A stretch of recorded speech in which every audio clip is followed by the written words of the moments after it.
Hello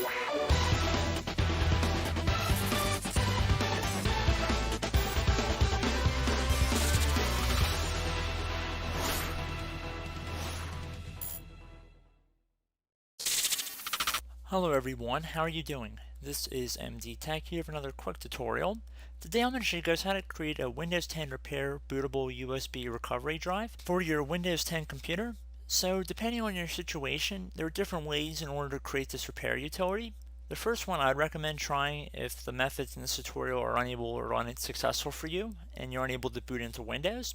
I recommend going on to Microsoft's website and downloading the Windows 10 Media Creation utility, which is basically going to create a Windows 10 bootable ISO file. And instead of installing Windows, you're going to go underneath Repair My Computer, and then there's different troubleshooting utilities you can boot off of from there. But in this tutorial, I'm going to be showing you guys how to create this repair utility in the Windows 10 operating system. So if you wanted to boot into this computer using the utility, then this tutorial will be for you. If you're trying to boot into the same computer you're having these difficulties with, this tutorial I'm going to be walking through is really not for you guys. And like I said, I'd recommend downloading the Windows 10 Media Creation utility. And it's pretty straightforward. I have made numerous videos of it in the past, so you're more than welcome to check out my channel on how to do that.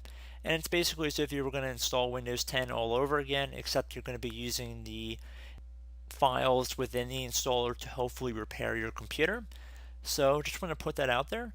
But in our case, what we're going to do to start off this video is we're going to head over to the Start menu, and you want to left click on it one time to open it up. And now you want to type in Control Panel, and the best match that comes up should say Control Panel directly above Desktop App. So you want to left click on that one time to open it up.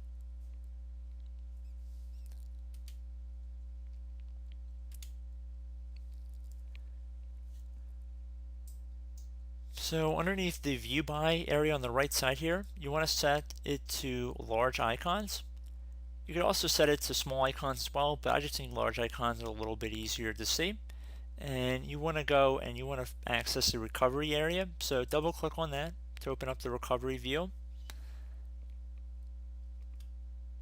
Now you want to select Create Recovery Drive. Creates a recovery drive to troubleshoot problems when your PC can't start. You want to left click on that one time to open it up. And then you will likely receive a user account control window in which you want to select yes. It should be a verified publisher, of course, because we haven't downloaded anything. So it should just be yes, no problems. So it says create a recovery drive. Even if your PC can't start, you can still use a recovery drive to reset or troubleshoot problems. If you back up system files to this drive, you'll also be able to use them to reinstall Windows.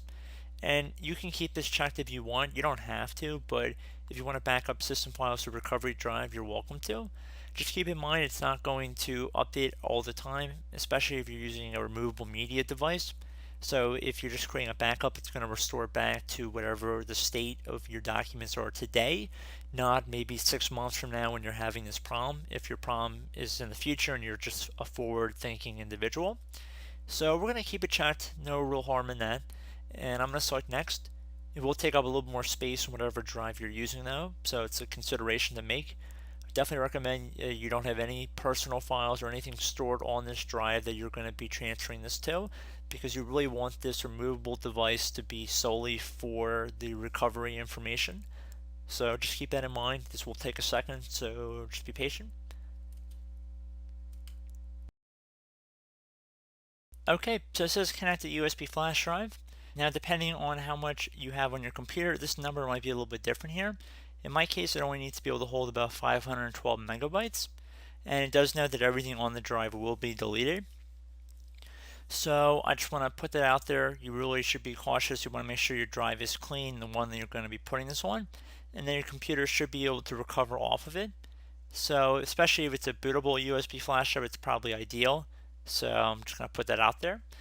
But you want to select Next once you've plugged it in, and it's a very automated process from there. So you want to give that a try. If that does not work for you and you're not getting the results you want, you can always go into settings and try resetting your computer. So you see this hyperlink right here.